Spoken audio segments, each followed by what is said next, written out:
Assalamualaikum warahmatullahi wabarakatuh. Saya Anjinanda Sitaramdhani, Tambuk Wisatwa 1 19002, kelas ITPA 2019, jurusan Ilmu dan Teknologi Pangan.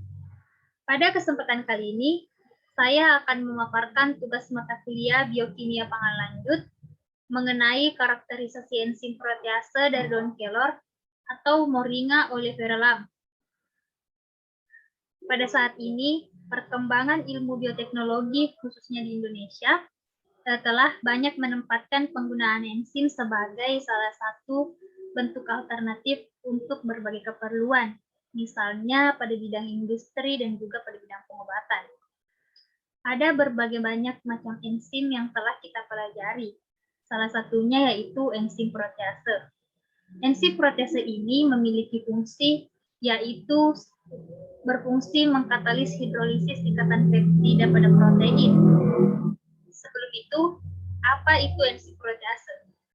Enzim protease merupakan enzim penting dan memiliki nilai ekonomi yang tinggi karena aplikasinya yang sangat luas.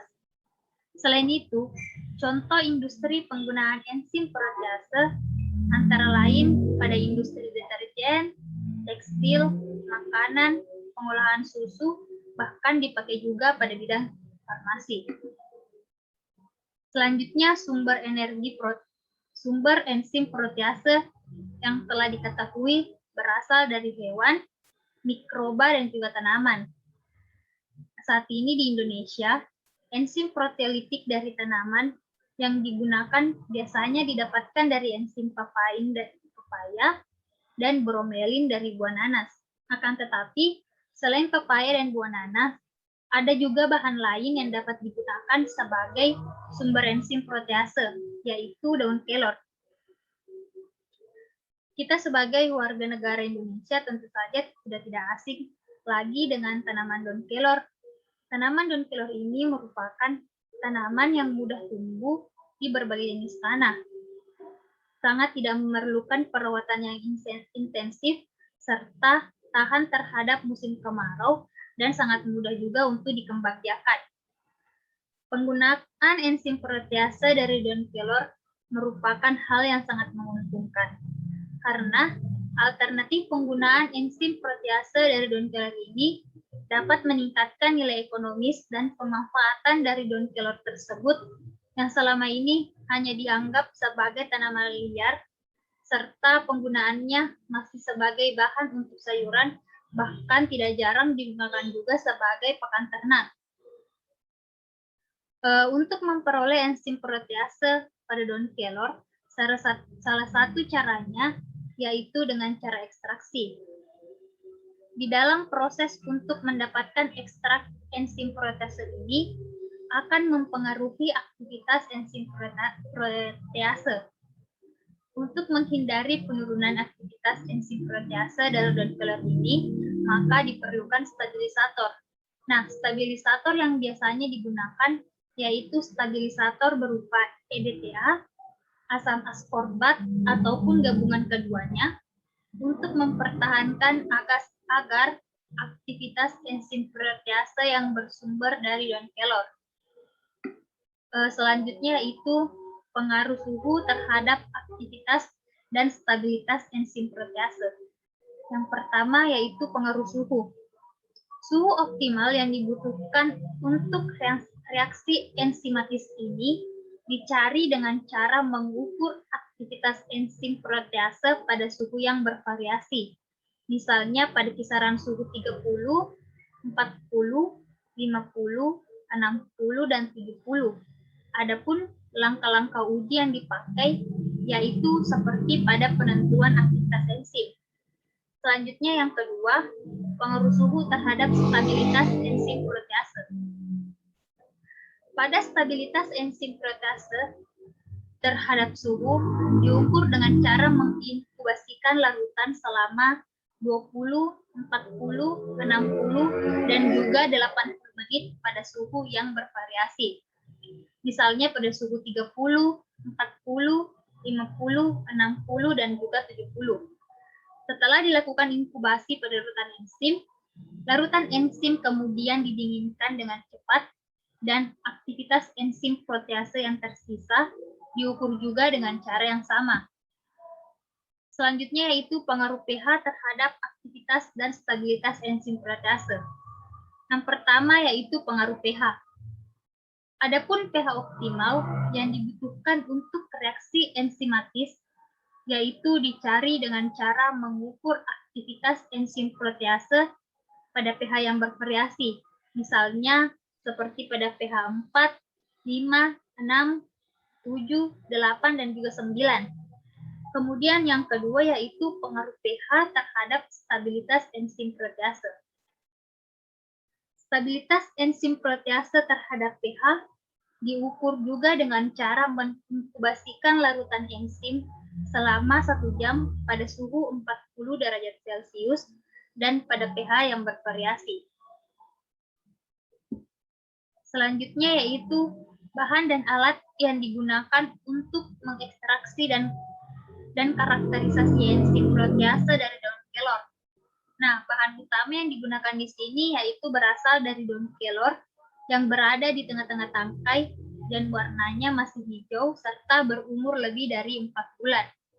Sedangkan bahan kimia yang digunakan yaitu KH2PO4, HCl, NaOH, Aquades, TCA, dan juga kasein.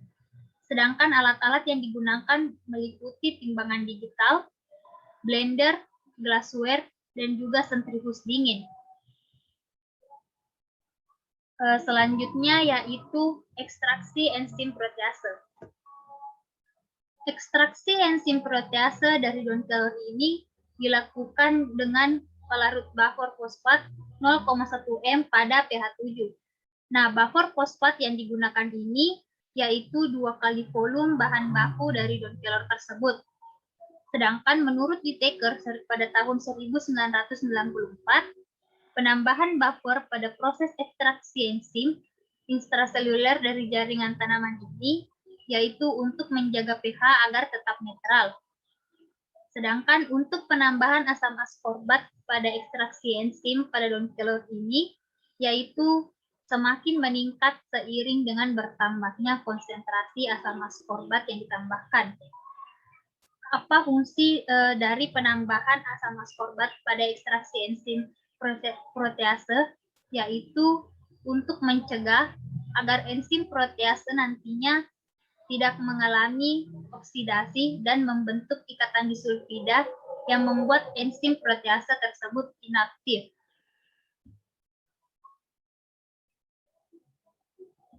Selanjutnya yaitu grafik dari aktivitas enzim protease dari daun kelor. Pada gambar 1 menunjukkan bahwa pada aktivitas enzim protease dari daun kelor ini memiliki pH optimum yaitu 6. Pada saat pH optimum enzim mempunyai konformasi sisi aktif yang sesuai dengan substrat kasein yang menyebabkan terbentuknya kompleks enzim substrat yang maksimal.